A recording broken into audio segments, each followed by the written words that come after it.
Friends, कैसे हैं आप सब? आई होप आप सब अच्छे होंगे। जैसा कि आपको पता है कि important question series nursing management and leadership का नेक्स्ट क्वेश्चन है कॉस्ट बेनिफिट एनालिसिस। आपको पता है कि क्वेश्चन इम्पोर्टेंट क्वेश्चन सीरीज चल रही है, उसका आपका नेक्स्ट क्वेश्चन है कॉस्ट बेनिफिट एनालिसिस। ये आपका 5 नंबर में या 2 नंबर में पूछ दिया जाता है, तो इसको हम बहुत ही अच्छे से पढ़ेंगे। Cost benefit analysis is the economic evaluation technique that measure all the positive, beneficial and negative means costly consequences and intervention of program in monetary terms। देखो, नाम से ही इंडिकेट हो रहा है कॉस्ट बेनिफिट एनालिसिस कि कोई भी हमने कहीं पे पैसे खर्च किए हैं, कोई भी प्रोग्राम किया है, तो उसमें क्या आपको पॉजिटिव, क्या आपको बेनिफिट हुआ है और क्या निगेटिव, कितना आपको कॉस्टली हुआ है।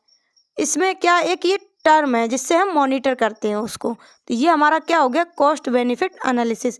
कोई भी हमने प्रोग्राम किया, ठीक है, उसमें हमने पैसे लगाए, तो हम उसमें ये पता करते हैं कितना इससे हमें बेनिफिट हुआ और कितना ये हमारे लिए कॉस्टली रहा। जैसा कि आप इस फिगर से भी समझ सकते हो, ये आपका निगेटिव कॉन्सिक्वेंसेस, पॉजिटिव क्या कॉस्ट हुआ, क्या बेनिफिट हुआ, ठीक है, कॉस्ट और बेनिफिट। नेक्स्ट हम पढ़ेंगे definition. Cost benefit analysis is a practical way to assessing the deliverability of project where it is important to take a long view. It impulses enumeration and evaluation of all relevant cost and benefit। Definition में यही चीज़ same बताया जैसे मैंने आपको introduction में बताया। कहीं पे हम अगर पैसे खर्च करते हैं, कोई प्रोग्राम करते हैं, तो उसमें क्या आपके लिए बेनिफिट रहा और क्या आपके लिए कॉस्टली रहा, इवैल्यूएशन करते हैं। नेक्स्ट हम लोग पढ़ेंगे बेनिफिट। इससे क्या क्या बेनिफिट होते हैं, यहाँ पे आपको हेडिंग डालनी है बेनिफिट, ठीक है। कॉस्ट बेनिफिट एनालिसिस से क्या आपको बेनिफिट होता है? पहला क्या है, मेक ऑब्जेक्टिव डिसीजन, जिससे कि आप अपना डिसीजन ले सकते हो।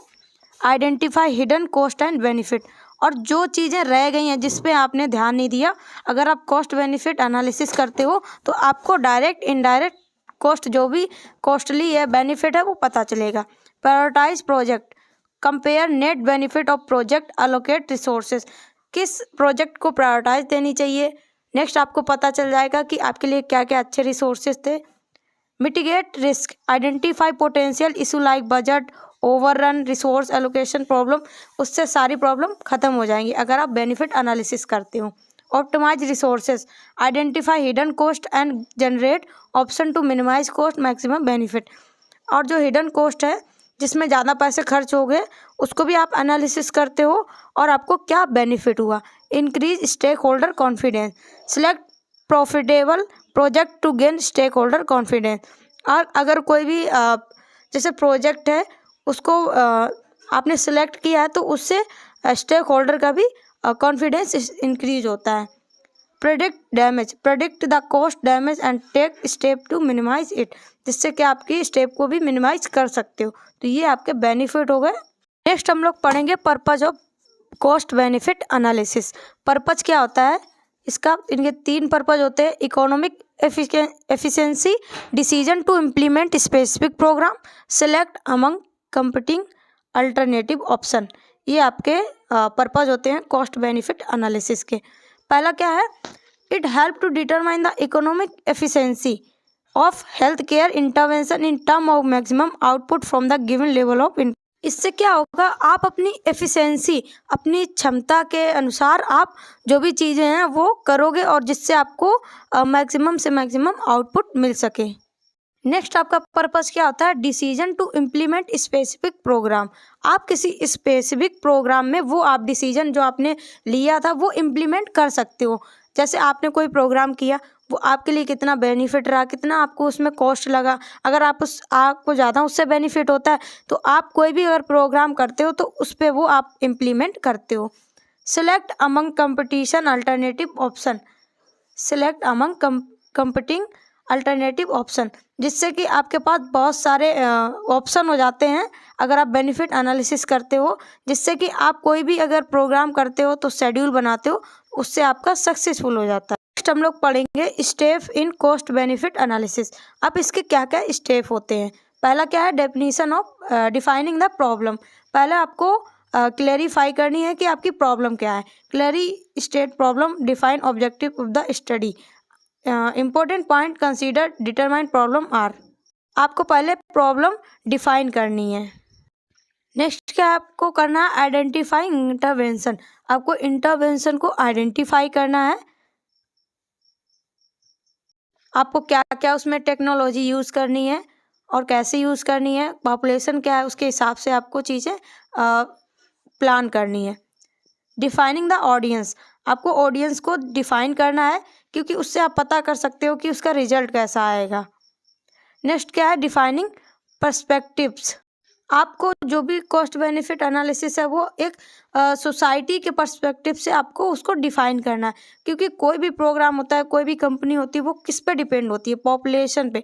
आपका सोसाइटी में प्रोडक्ट कैसा, आपको ऑडियंस के हिसाब से वहाँ पे काम करना।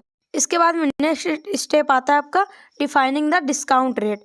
आपको जो भी डिस्काउंट क्या रखना है वो भी आप डिफाइन करोगे इसमें।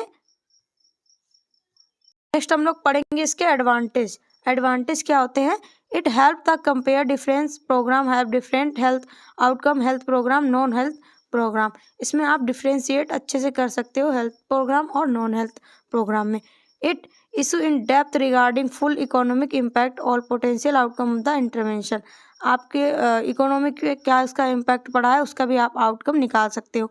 It help to allocate scarce resources programme maximum societal economic benefit. आप किस तरीके से रिसोर्सेज अलाउ कर सकते हो जिससे आपको बेनिफिट हो और आपके लिए ज़्यादा कॉस्टली भी ना हो। It permit the analyst examine distribution aspect. इससे आप डिस्ट्रीब्यूशन भी कर सकते हो and receive the benefit who are bear the cost. आपने और इससे आप अपना बेनिफिट भी देख सकते हो कि कितना आपने खर्च किया और कितना आपको बेनिफिट हुआ। ये आपका एडवांटेज। तो ये था हमारा आज का टॉपिक कॉस्ट बेनिफिट एनालिसिस। कैसा लगा वीडियो अच्छा लगा तो वीडियो को लाइक करें, चैनल पर नए तो चैनल को सब्सक्राइब करें। Thank you for watching my. Subscribe for more content.